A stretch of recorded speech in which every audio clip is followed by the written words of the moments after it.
Right, so last year, this business made over $4 million. And in this video, I wanna show you the business model that creatorpreneurs like me and a bunch of my friends used to get those sorts of insane numbers so that hopefully you can learn from it and apply it to your own creator or entrepreneur business yourself. Hey friends, welcome back to Creatorpreneur Club, the ongoing series on this channel where we explore the tools, the strategies, the principles that we can use to level up or kickstart our creative entrepreneurial endeavors. And in this video, I wanna introduce you to 3 different models that you can think about, that you can follow when it comes to being a creator to get to the point where you're making content and you're making money and you're having fun and it's sustainable and you're living your best life. The first model is what I call the bridge model. Now this tends to be how most creator businesses work. Essentially, they're based on 2 pillars and a bridge between those 2 pillars. The first big pillar is the pillar of content. This is the free content that we as creators are creating. And the idea is that we start off small and over time we build up this pillar of free content brick by brick until it gets to a particular height. And once our pillar of content is at a particular height, we can create the second pillar, which tends to be products or courses or something that's paid. So we have free content on the one hand and then paid products on the other hand. Generally, that particular pillar starts out pretty small, but we can slowly build that up over time as well.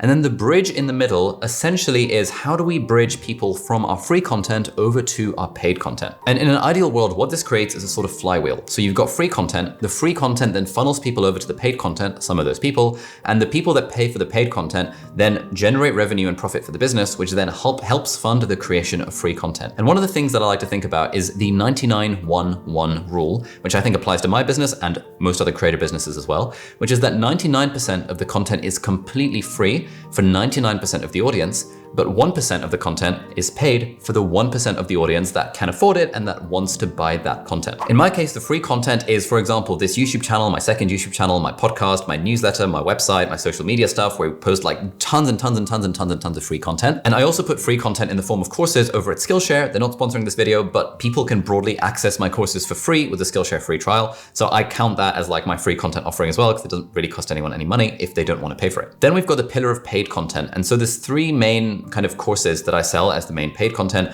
The first one is Part-Time YouTuber Academy, which is running at the moment. It's a live cohort. The second one is a course called Part-Time Creatorpreneur, where I teach some of the stuff I'm talking about in this video. And the third one is a course about camera confidence, how to be more confident on camera. You can check those out, link in the video description. And then in my case, the bridge between these things is my email list. So I tend not to plug my courses too hard on the YouTube channel or in the free content, but I do tend to mention them in my email list. And that's kind of the bridge between these 2 pillars. Right, so that's model number 1. You start off as a creator by building the pillars of free content. At some point, you have enough of an audience, enough of a value add that you could potentially make paid content. And then you create this flywheel of free content, paid content, and then it like goes around nicely and you're having fun and you're living your best life and your audience is happy as well. All right, that brings us on to model number 2, which is what I like to call the 3 levels of being a creator. And that's level 1, get going, level 2, get good, and level 3, get smart. Now I've made a video over here somewhere which explains levels 1 and 2 in depth, but I'm just gonna blitz through an overview and then we're gonna focus on level 3 in this video because that's what's relevant to the creatorpreneur business model. Level 1 is get going. This is the first step of any kind of creator's life,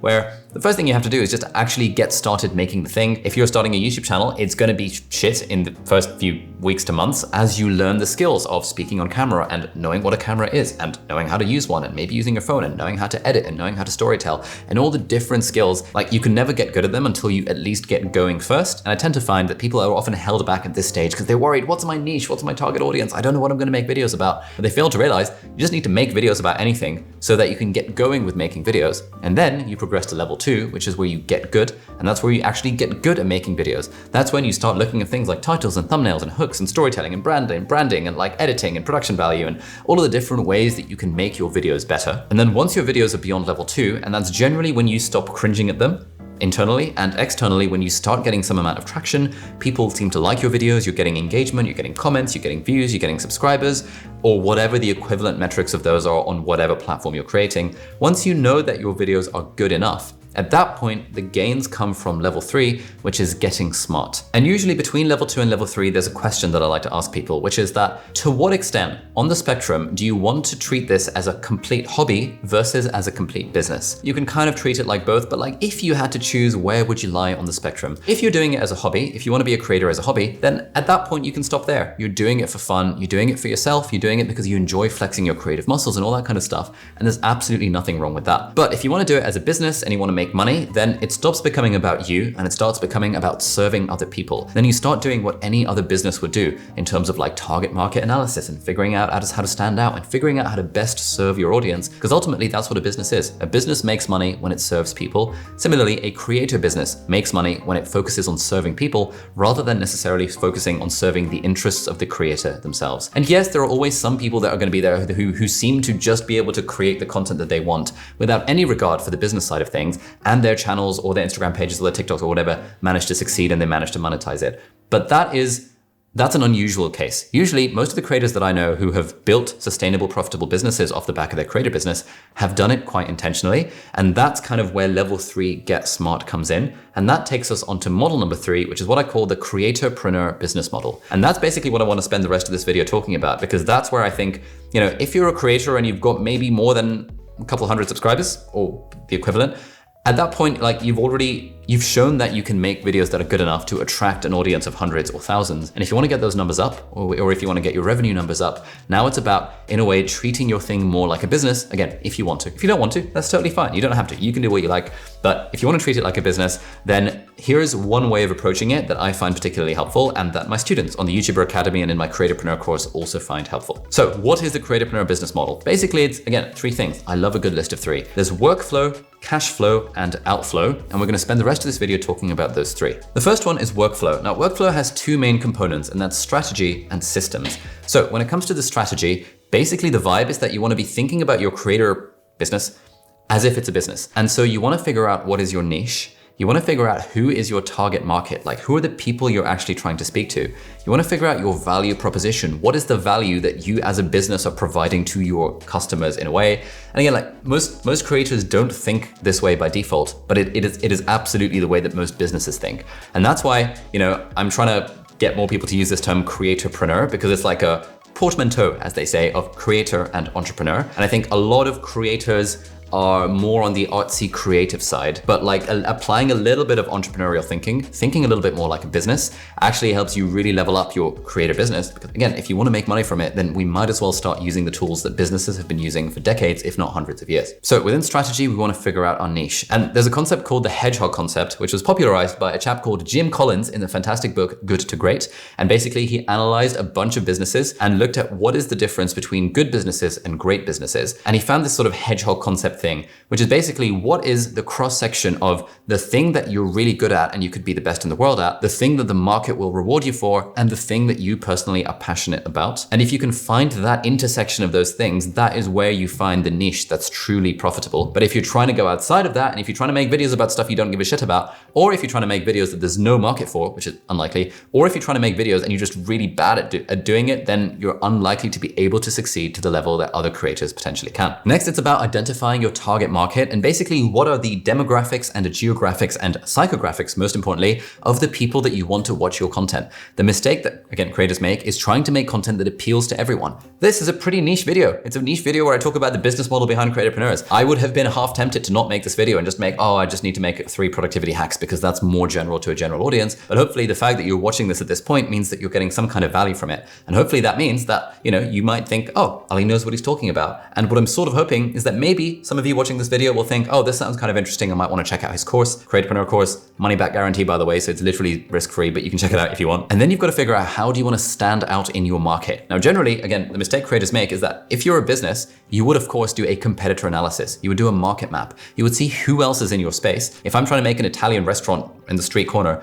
of course, it makes perfect sense for me to see what other restaurants are there around that street corner. Who am I competing with? What are they doing? Are there any other Italian restaurants in the space? How am I going to stand out? How am I going to convince people to come to my restaurant rather than the one that's next door? And similarly, creators can absolutely do this for their own niches as well. Like, I know exactly who my competitors are. I don't think of them as competitors because most of them are my friends, but I know what they're doing. I know what the channels are about. I know what the business is about. I know the business models. I've tracked their growth over the last 5 years. And I know that, okay, I'm not trying to be better than they are. I'm just trying to be different. I'm trying to be my authentic self. And I'm trying to figure out how I can stand out in this very crowded market of personal development YouTube. Anyway, in the course, we talk about a bunch of other things like, the 6 dials of authenticity, the killer combinations, the unfair advantages, all that kind of stuff. And you can check it out in the course if you want, but this is more like a general broad overview. And, if you guys want, if you leave a thing in the comments, and if you want me to expand on any of these areas, this Creatorpreneur Club is a series I'm planning to do for the very long term. So I've got tons and tons of ideas about this, but I'm very keen to hear from you guys about what would you like to know about running a creatorpreneur business, running a creative business like this one. And I'm happy to open source every single thing that I've learned over the last 5 years,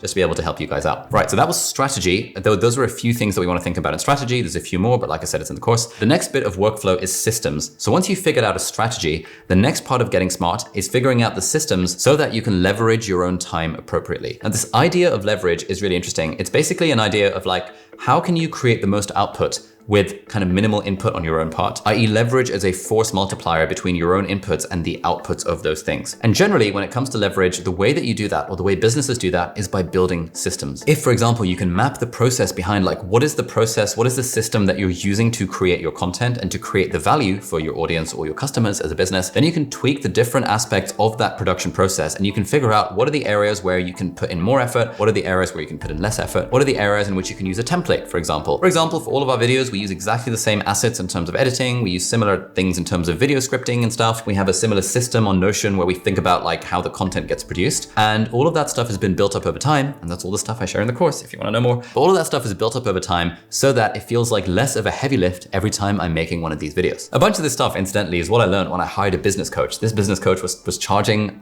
what was it, £500 or like $800 an hour. And I had dozens of hours of coaching with this chap. And a bunch of the stuff that I'm teaching in this course and in this video and in this whole Creatorpreneur Club series, so subscribe if you aren't already, that's going to be stuff that I've learned from spending tens of thousands of dollars on business coaching. But I'm making videos about it because I think it's kind of helpful and it's kind of fun talking about this stuff, and I hope it'll help you as well. Anyway, the next part, level 2 of this Creatorpreneur business model, once we've gotten to get smart, is cash flow. And this is where we build that pillar of potentially paid content that can add to our content flywheel, free content leading to paid content, creating that flywheel overall. And here's where I think about it in the pentagram model.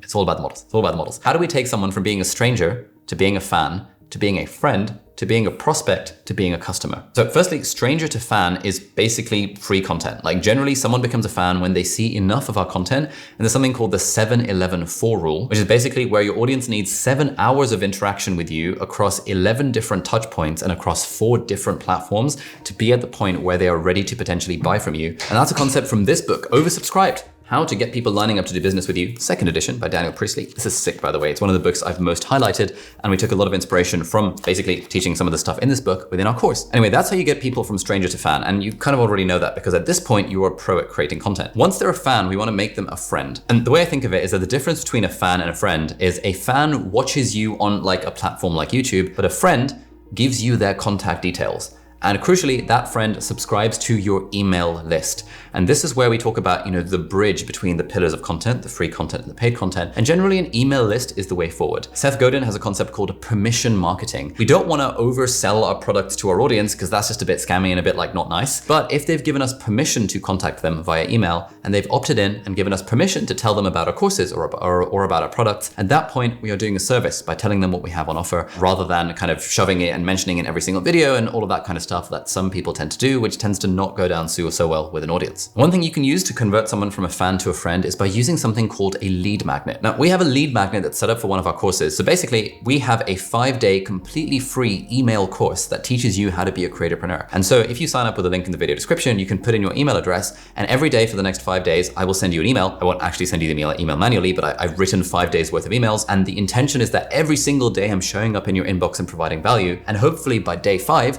you might think, you know what, Ali seems to really know his stuff. I've gotten so much value out of these last 5 days of emails. And maybe like, I don't know, 1% or 5% or 10% of people reading that last email might decide, you know what, I'm going to sign up for the course. But what I'm hoping, and what most creators are hoping, is that the fact that we are giving you more free value, more content, more stuff just, completely for free, that is what's going to encourage you to put your email address in. And of course, you can unsubscribe at any time. So that tends to be how we convert a fan to a friend. Next, we want to convert a friend into a prospect. Now, a prospect is someone who might potentially buy from us, and that's where opt-ins come in, and we talk more about those on the course. But you can also look at tons of videos on YouTube that teach you completely for free how to use email opt-ins in platforms like ConvertKit, which is like a really powerful email marketing platform. And then the final thing is, how do we convert someone from a prospect to a customer? And that involves knowing what their problems are and figuring out how you can potentially fix those problems or solve those problems through some kind of product that they may want to pay you money for. At this point, it gets us into sales stuff, and a lot of creators really struggle with selling. I continue to really struggle with selling because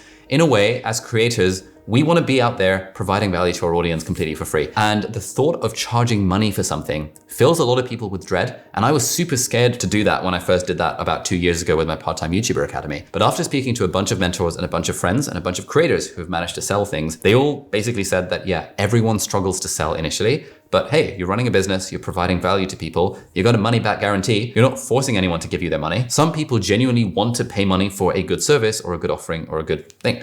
You know, like when Peter McKinnon released his line of backpacks, I felt delighted to fork over $600 to buy one of his camera bags. I've used that bag like twice in the last like 2 or 3 years, but I just felt such a profound need to pay him for something because I've just gotten so much value out of his stuff over the last 5 years. And this is the law of reciprocity in action. If you give enough free value to people, they're going to almost feel, some of them, not everyone, but there are some people watching this right now who are going to feel that law of reciprocity and think, I've gotten value from Ali's content over the last X number of months or X number of years, and I think I'm going to get even more value out of this course, therefore I'm going to buy the course. And that's sort of like the arc of, you know, the pentagram model: stranger to fan to friend to prospect to customer. You can skip steps along this path, and in the course we talk about a bunch of different ways in which that makes sense and when it doesn't make sense. But that's generally the model that most creators follow to get someone and convert them from being a complete stranger to someone who will give them money. Now, the crucial insight here is that not everyone is going to be someone who gives you money. Coming back to the 99-1-1 rule. The way I think of it is only 1% of my audience is going to buy 1% of my products. Everything else is free for the 99% of the audience that doesn't want to pay for anything, and that's totally fine. I love the fact that I'm spending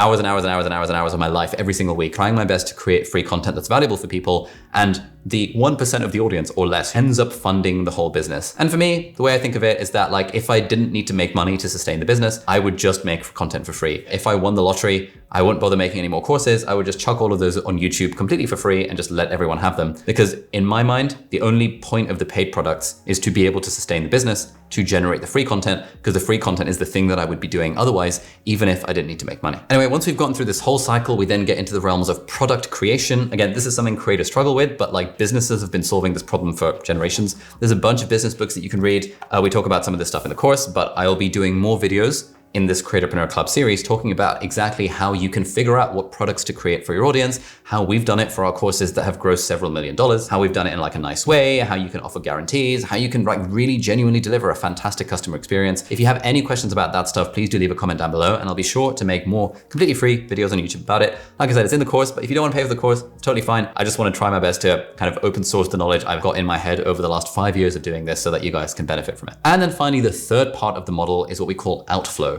And this is generally like once you've done your workflow, you figured out your strategy and your systems. Once you've done the cash flow, you figured out how to make money. At that point, you really want to leverage yourself. And at that point, you want to start hiring people. This doesn't necessarily mean you need full-time employees, but certainly if you're a YouTuber, outsourcing the editing of your videos can be a massive level up in freeing up your own time, with the caveat that if your channel relies on fancy editing, like for example, I don't know, James Jarney or like Matt Diabello or like a few other people, if editing is one of your unfair advantages, then maybe don't outsource it. But for most of us, for my channel at least, I outsourced my editing about 3 years ago, and I wish I'd done it sooner than that. I spent 2 whole years basically doing 100% of the editing for my channel. But now that I don't have to do the editing anymore, and we've got Christian, our lovely editor, to do the editing, it means it frees up my own time to be able to focus on writing more content or writing my book or just having fun or spending time with family and friends. And again, this is an area in which creators often don't have a lot of experience because usually people who are creators don't have any experience in hiring or firing or interviewing or management or leadership. And I was like that as well. I still am pretty bad at those things, but I've learned so much stuff over the last few years of reading books and spending tens of thousands of dollars in business coaching and made so many mistakes along the way.